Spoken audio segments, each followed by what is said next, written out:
ध्यान रहना है कि अगर हम किसी संत के विषय में समीक्षा करेंगे तो कुछ गुण मिलेंगे और कुछ दोष मिलेंगे, फिर वो हमारी गलती बन जाएगी।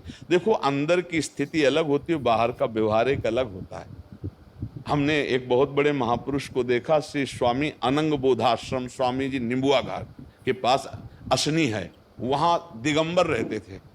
पर जैसे कोई जा रहा ना, वो खेती करने वाले जो गंगा किनारे करते हैं फलों की खेती, क्यारी बना के बारी लगा के, तो ऐसे ए भैया रुको, दिगंबर धर्म सम्राट करपात्री जी जिनकी दंडवत करते, वो महापुरुष एक खेती करने वाले के पीछे 100 कदम चलते। वो कहता बाबा तुम तो रोज मांगते, अरे दे दे यार, तो इतनी खैनी वो ऐसे बनाता हो ऐसे।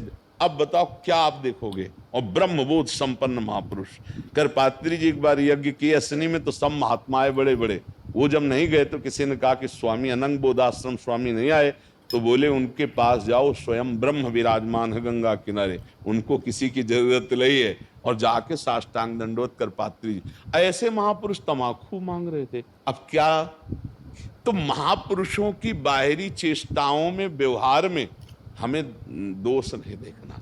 फिर साधक तो बेचारा दोष से युक्त होकर ही आया है निर्दोष बनने के लिए। अब भगवत कृपा से धीरे धीरे धीरे निर्दोष, वैष्णव वेश तो तुरंत साधु बना देता है, नहीं बना देता, लेकिन अब देखो कितने वर्ष लगते हैं उसको साधु बनने में। तो देखो हम लड़ रहे हैं, इसमें निंदनीय बात नहीं, हम लड़ रहे हैं, पूरे जीवन लड़ेंगे और इनसे हमें जीतना है गुरु कृपा से, हरि कृपा।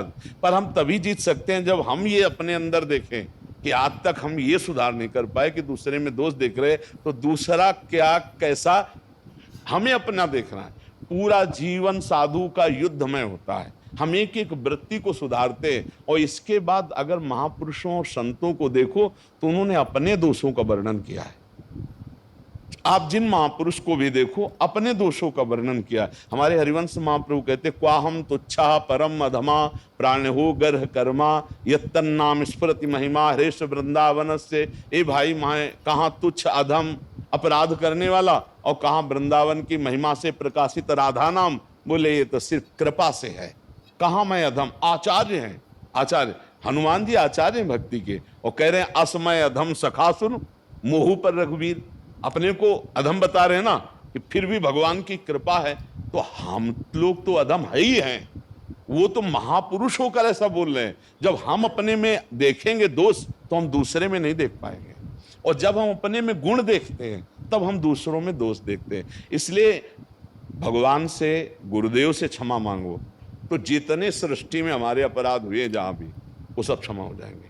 गुरुदेव के चरणों में बैठकर उनसे प्रार्थना करो कि मैं थोड़ा परेशान हूं, हमें पता नहीं चल पाता कहाँ अपराध बन गया है। तो गुरुदेव अखंड मंडलाकारम व्याप्तम चराचरम, सबके हृदय में विराज, और गुरु क्षमा कर दे, फिर किसी के, हाँ फिर सबका क्षमा हो जाता है। तो ऐसे हम कहाँ तक ढूंढेंगे, तो गुरुदेव के चरणों में बैठकर प्रार्थना करो। और ये एक नियम बना लो महाराज आज से कि वाणी से हम किसी की निंदा नहीं करेंगे। अगर हमारे मन में आ जाता है ना कि ये गलत है, तो हम उसकी उपेक्षा करेंगे, पर वाणी से नहीं बोलेंगे। अगर वाणी से बोल दिए तो अपराध लगता है।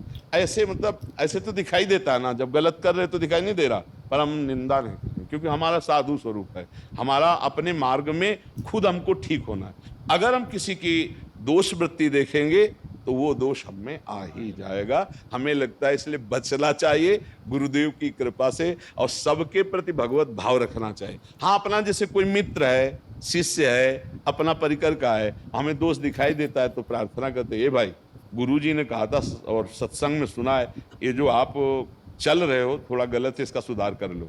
उससे कहने में कोई दोष नहीं, लेकिन उसके पीछे कहने में वो निंदा हो जाती। जैसे हमें आप गलत दिखाई दे रहे हो तो हम आपसे अकेले में मिलके प्रार्थना करें कि देखो भाई आप अपना सुधार करो, इसमें दोष नहीं लगेगा। अगर आप गए और फिर कहा देखा बड़ा भगत बोलता है ऐसे ऐसे, अब चौपट हो जाएगा। सामने अपने मित्र के या सामने अपना कोई पन है और हमें दोष दिखाई देता है तो हम उससे बात कर लें तो कोई बात नहीं है, लेकिन उसके पीछे उसकी जो बात हुई, वो जो निंदा होती, उसको फिर न करना चाहिए। पिता को, संत को, गुरु को ये अधिकार है कि वो अपने पुत्र पर या समाज पर या शिष्य पर दोष दर्शन करके उसका सुधार करे। ये भाई सुनो, तुम गलत करते हो, ये तुम्हें छोड़ना चाहिए।